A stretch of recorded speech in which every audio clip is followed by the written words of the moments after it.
Pablo Albán, abogado, y tomo contacto con él vía Zoom para hablar sobre el sistema de justicia que tiene nuestro país. Juan Pablo, buenos días y bienvenido a Visionarias. Janet, buenos días, qué gusto poder conversar con usted. Buenos días también a quienes siguen Visionarias. Gracias, Juan Pablo. Y bueno, es muy pertinente hablar con usted de este tema porque usted se debate todos los días entre los juzgados, las audiencias y la función judicial. Y no sé qué opinión le merece lo que está sucediendo en este momento tras esta reunión de los más altos funcionarios de la justicia con el presidente de la República, tras las decisiones sorprendentes que han tomado algunos jueces y que han dejado en libertad a personas que tienen todavía penas que pagar y cuentas pendientes con el Ecuador y con la justicia. Creo que es un capítulo más de una larga historia que empieza en 1830, cuando nos convertimos en república, de mala utilización de los mecanismos judiciales.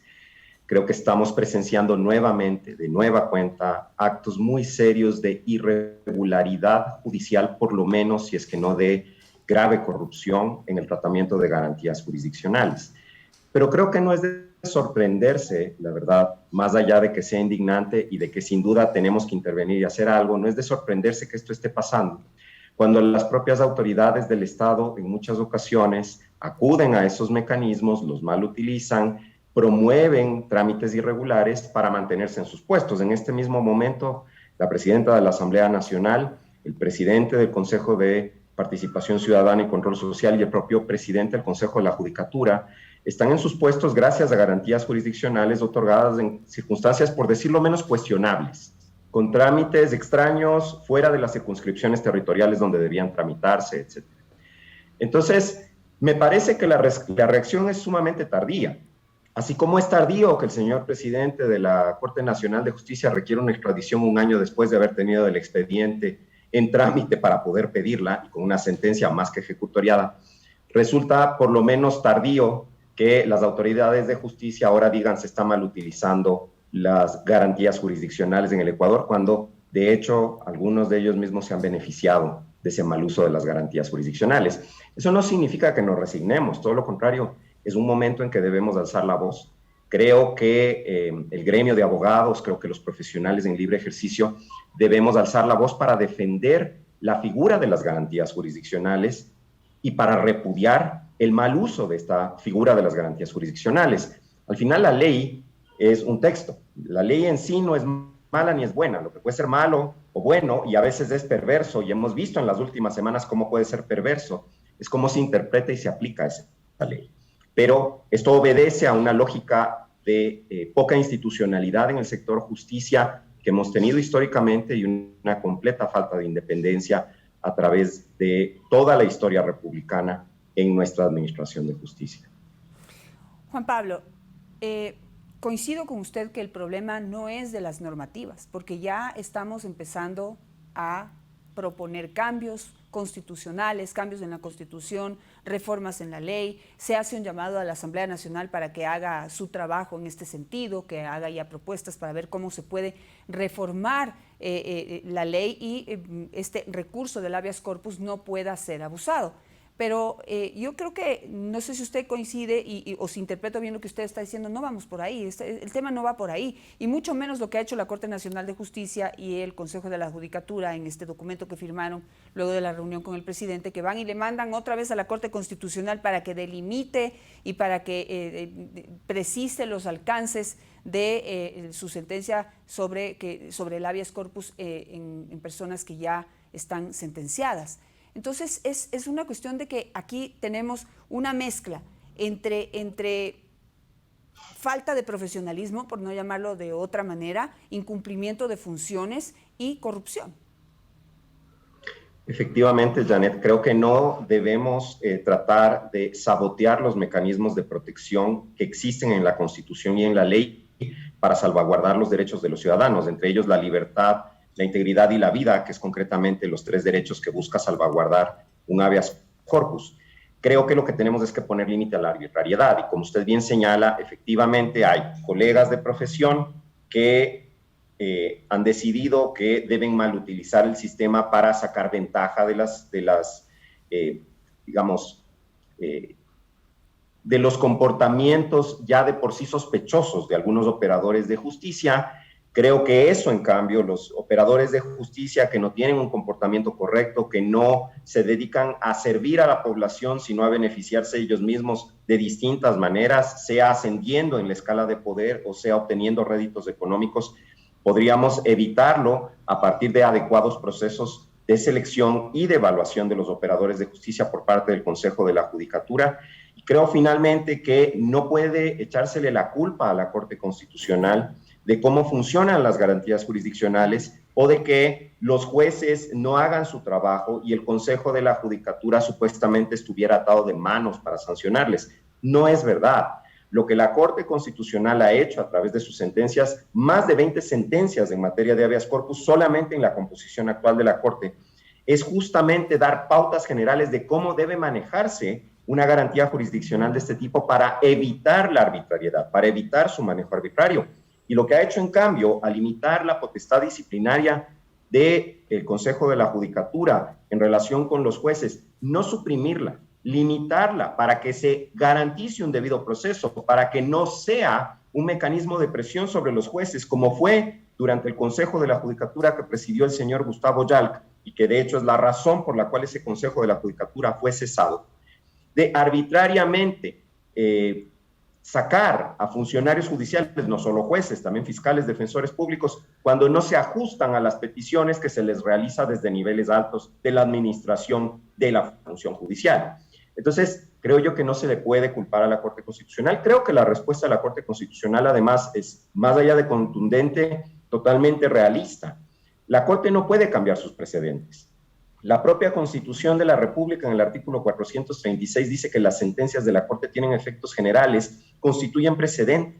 Lo que esto significa es que la Corte, para cambiar su línea jurisprudencial, lo que sí puede hacer, debería tener un nuevo caso. No depende de un pedido de carácter genérico que formule alguna autoridad, que además lo que está tratando de hacer, lamentablemente, es lavarse las manos. Y creo yo, sobre todo, que es muy descarado que uno de los firmantes de esa comunicación sea justamente una persona que, aprovechando el mal funcionamiento del sistema en términos de la forma en que se aplican las garantías jurisdiccionales, se encuentra en sus funciones tras haber planteado un habeas corpus en Babahoyo respecto de un acto que se realiza en Quito a las 0 horas de un día X, que es despachado en 15 minutos.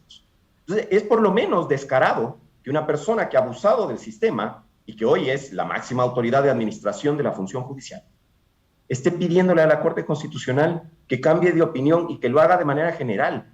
Eso no cabe, eso sería violar la Constitución y violar la ley. Creo que ya debemos cansarnos de que aquí se viole la Constitución y se viole la ley, porque presuntamente eso es lo mejor para nosotros. Deberíamos exigir que las autoridades sirvan, que dejen de cultivar su vanidad y que se dediquen efectivamente a cumplir su función con apego al derecho para evitar el tipo de situaciones que hemos tenido en las últimas semanas. Pero además, a mí me resulta por demás curioso, Janet, que más allá del ruido que se ha generado alrededor de estas decisiones judiciales de los últimos días, de estos habeas corpus concedidos, en realidad tampoco es que se ve que hay una planificación de parte de la justicia ordinaria sobre cómo va a enfrentar este problema. La Corte Constitucional hace mucho rato le dijo al Consejo de la Judicatura que debía capacitar a los jueces para que manejen estos casos. Claro, Juan Pablo, y justamente hace eso quisiera consultarle su opinión, porque los problemas, digamos, la cancha está trazada, los problemas están dados, el abuso ya se dio, y ahora lo que necesitamos, porque digamos que el sistema también prevé que puede haber en algún momento un juez corrupto, un juez abusivo o un juez que no actúe de manera técnica, de manera profesional. El sistema lo prevé y por eso hay las distintas instancias. Entonces, en este momento el gobierno, a través del SNAI, después de que no hizo nada dentro de esa audiencia, ahora decide apelar la decisión, por ejemplo, de habeas corpus a favor de Jorge Glass.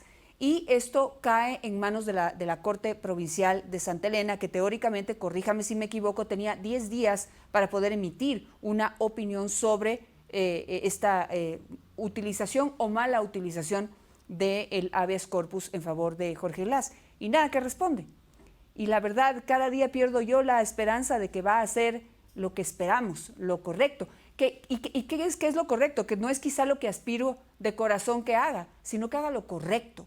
Si es que estuvo bien dado ese habeas corpus, pues que salga y lo diga frontalmente, estuvo bien dado porque la técnica, la ley, la normativa dice esto, esto y esto, ¿sí? Pero si es que no se dio, pues que también tenga la valentía de salir de decirlo. Pero ahí es donde vienen los problemas, que ya no sé si van de la mano solamente de la corrupción o solamente de la falta de profesionalismo. También va de algo que usted mencionó en algún momento en un video que vi en redes sociales, del miedo.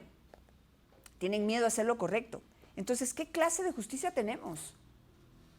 Creo, Janet, que aquí hay varios temas en lo que usted acaba de plantear. Lo primero es si hay actos de corrupción, lo correcto es señalar el cometimiento de un delito. Y entonces es la fiscalía la que tiene una responsabilidad de investigar cuando tiene la noticia del delito esos actos de corrupción. Se llame prevaricato, se llame cohecho o la calificación jurídica que le demos, pero finalmente estamos frente a un acto delictivo y creo que una buena forma de prevenir este tipo de situaciones es enviar un mensaje contundente a esos malos funcionarios de que su comportamiento no es tolerable y de que van a ser castigados, de que la ley va a actuar. Creo al tiempo que también el Consejo de la Judicatura debe efectivamente usar su potestad disciplinaria respecto de las cuestiones que son de naturaleza administrativa. A mí me resulta muy curioso, por ejemplo, cómo se llevan a cabo ciertos sorteos y luego se rasgan las vestiduras del Consejo de la Judicatura y la ciudadanía se indigna. Pero en realidad el control del sistema de sorteos, que es un sistema informático, depende de la sede central del Consejo de la Judicatura, que está aquí en Quito. Y concretamente quienes tendrían la responsabilidad de vigilancia respecto a ese sistema es la Dirección de Gestión Procesal del Consejo de la Judicatura. Y más allá de eso, Janet, como usted efectivamente plantea, creo que lo que los ciudadanos nos merecemos es que los operadores de justicia actúen libres de todo tipo de sesgo y presión.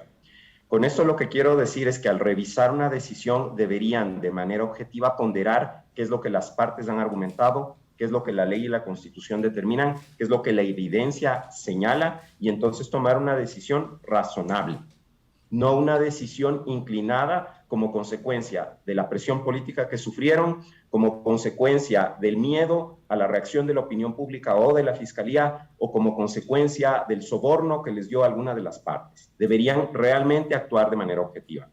Tenemos un problema idiosincrático. La corrupción está tan adentrada en la forma de comportarnos los ecuatorianos que lamentablemente parece muy difícil de erradicar. Sin embargo, creo que sí, todavía se puede hacer un esfuerzo por tener una mejor administración de justicia. En su momento se planteó, también lo hice yo y otra vocal del Consejo de la Judicatura de Transición en el 2018, la necesidad de una veeduría internacional en estos procesos de modernización y transparentación de nuestra justicia para que deje de ser un aparato opaco. Ya sobre el tema concreto, efectivamente la ley dice que en 10 días tendría que resolverse la apelación. Sin embargo, ha corrido también la información de que el SNAI primero habría planteado un pedido de aclaración y ampliación de la decisión que tendría que resolver el propio juez que dictó la sentencia en el habeas corpus en primera instancia.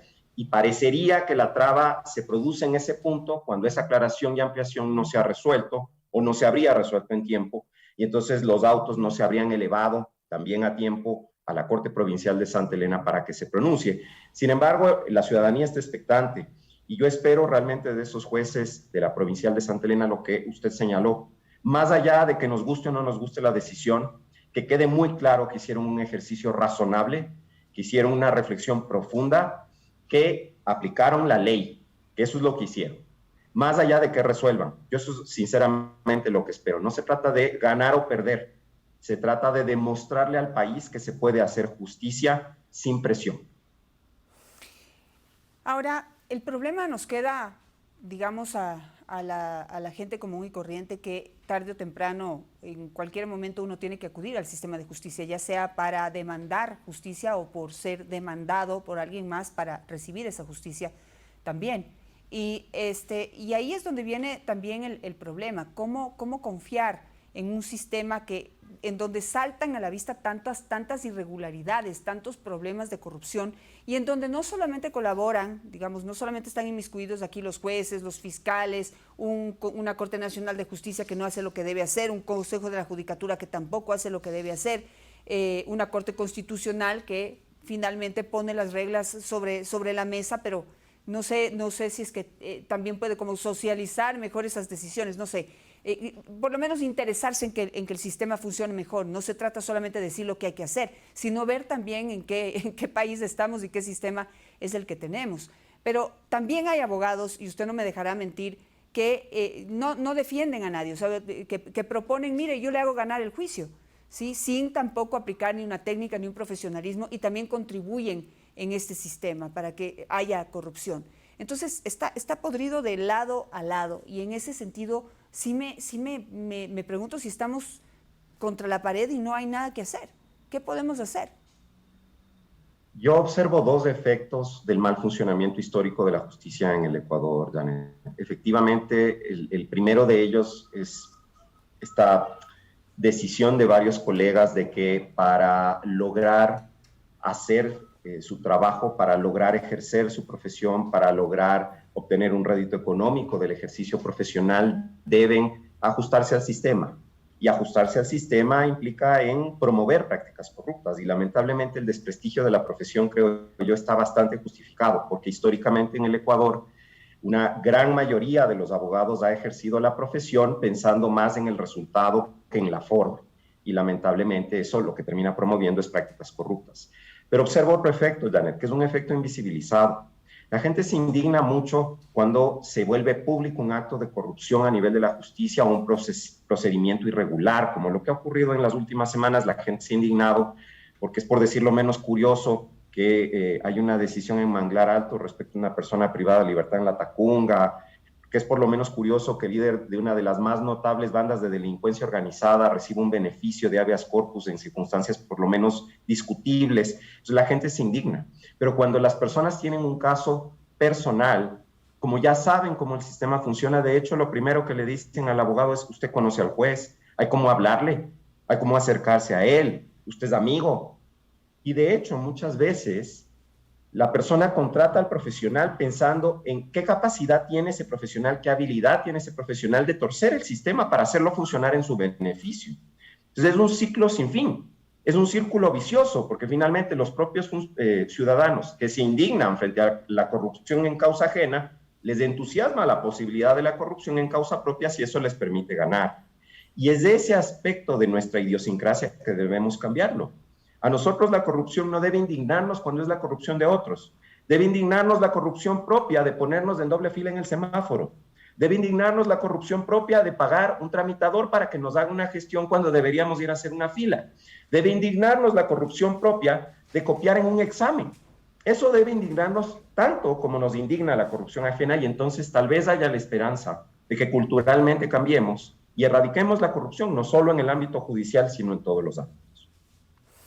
En torno a los pedidos que hizo la Corte Nacional de Justicia y el Consejo de la Judicatura en esta misiva que publicaron luego de la reunión con el presidente de la República, hay 3 puntos y quisiera analizarlos rápidamente con usted. ¿Sí?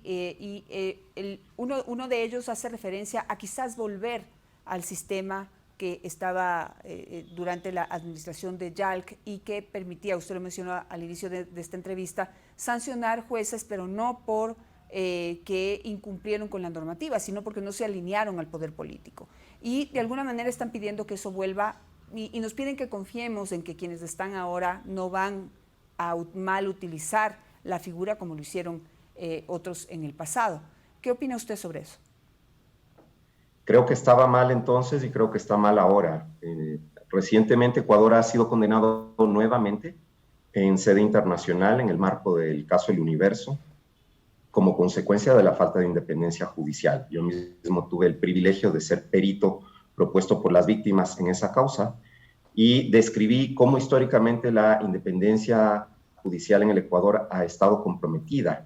Y si no era aceptable en los 80s y 90s y no era aceptable durante la década del señor Correa, tampoco es aceptable ahora. Y el hecho de que sean otras personas no significa que ahora esté bien porque son otras personas, porque es otro régimen. Y creo que si entonces nos indignó, nos molestó, alzamos la voz, hoy deberíamos hacer lo mismo.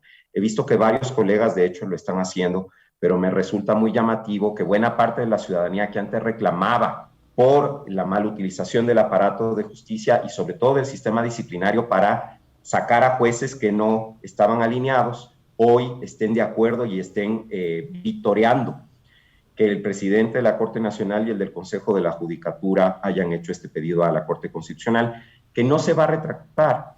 Ya el presidente de la Corte Constitucional, de manera muy clara, de manera además muy razonada, muy reflexiva, anunciando el criterio de los 9 jueces, ha dicho que no pueden hacer eso, y efectivamente no pueden hacer eso. Y el segundo punto del documento, porque el primero ya está respondido, dice que se revierta aquel precedente jurisprudencial que impide iniciar procesos de prevaricato con relación a decisiones judiciales sobre garantías constitucionales. Esto es como una excepción dentro de la norma, y dicen que no debería haber una excepción. ¿Usted qué opina? Yo creo que nunca debió haber una, pero en estricto sentido, para que la Corte pudiera revisar su línea jurisprudencial, tendría que conocer un caso concreto. Es decir, a partir de un pedido general formulado por autoridades de otros ámbitos del poder público, la Corte no puede revertir sus precedentes. Un caso concreto tendría que ser llevado a su atención, con planteamientos específicos sobre las razones por las cuales también un juez que administra justicia constitucional pudiera incurrir en el delito de prevaricato. En mi opinión, efectivamente, un juez que administra justicia constitucional pudiera incurrir en prevaricato, en cohecho y en otros actos delictivos, en un fraude procesal, por ejemplo. Entonces, creo que de hecho podría tener sentido rediscutirlo, pero la forma en que se puede rediscutir no es a través de un pedido general, como lo han planteado las autoridades de la justicia ordinaria y como ya ha dejado claro la propia Corte en su pronunciamiento de ayer.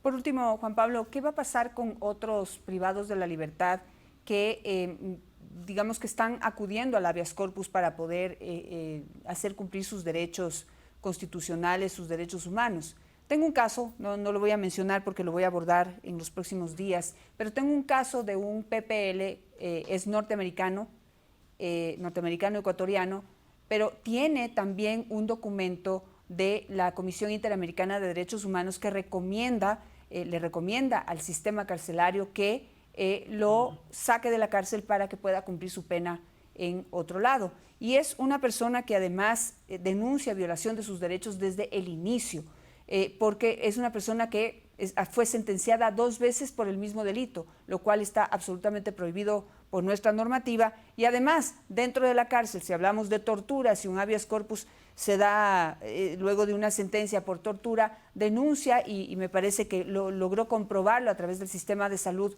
pública que fue víctima de una violación dentro de la cárcel. Sin embargo, esta persona en este momento sigue en la cárcel, ya cumplió 7 años preso y en este momento está cumpliendo una huelga de hambre que lo tiene ya en un estado de salud deplorable. ¿Qué va a pasar con estas personas que, digamos, configuran o cumplen con la documentación que también presentó Glass, sin embargo, y casos mucho más evidentes de tortura, de incumplimiento de las normativas y los derechos de este PPL? Sin embargo, ya como se armó el escándalo alrededor de Glass, ya el miedo. Entonces tienen miedo de ahora dar un habeas corpus a una persona que quizá, porque no soy abogada ni tengo el detalle del caso, pero quizás sí merezca ese habeas corpus. Lamentablemente, Janet, si es que el habeas corpus funcionara adecuadamente, dadas las condiciones en las que opera el sistema carcelario del Ecuador, que no son un secreto para nadie, hay un informe muy reciente de la Comisión Interamericana de Derechos Humanos, la gran mayoría de planteamientos tendrían que prosperar, porque tienen que ver con condiciones de internamiento, tienen que ver con deficiencias en los patrones de seguridad, tienen que ver con violencia intracarcelaria, como el caso que usted acaba de plantear. Sin embargo, en la práctica es muy curioso que la gran mayoría de los habeas corpus es negado, pese a esas condiciones precarias de funcionamiento de nuestro sistema carcelario.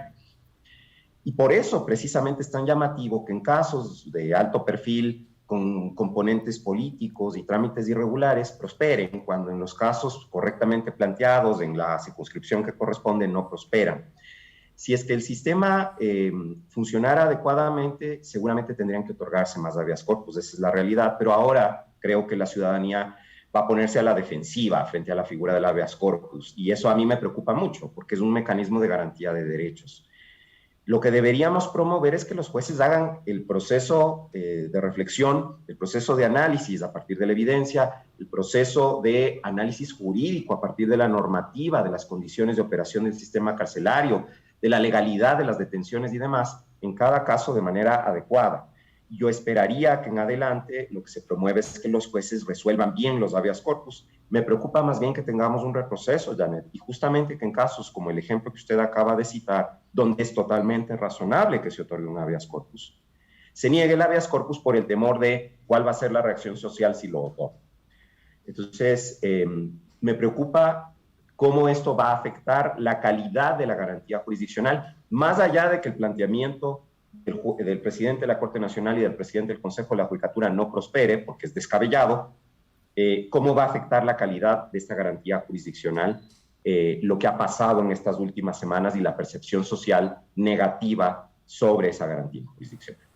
Gracias, Juan Pablo, por todos sus criterios siempre acertados y muy orientadores. Le agradezco muchísimo por esta entrevista y, bueno, en los próximos días voy a abordar este caso, que en su momento fue mediático, fue muy mediático, y luego de la intervención de un ex ministro de gobierno nefasto, que hoy está también por los techos, esta persona está en este momento pagando una pena de 25 años de cárcel y, de acuerdo a la descripción de los hechos, pues sin comprobar, sin pruebas contundentes de que fue el autor del crimen de una conocida artista ecuatoriana, muy querida por cierto, y que esa artista y esa muerte de esa mujer merece la verdad, no merece una persona en la cárcel como si eso hiciera que las personas descansen en paz. Gracias, Juan Pablo. A usted, Janet, un gusto siempre.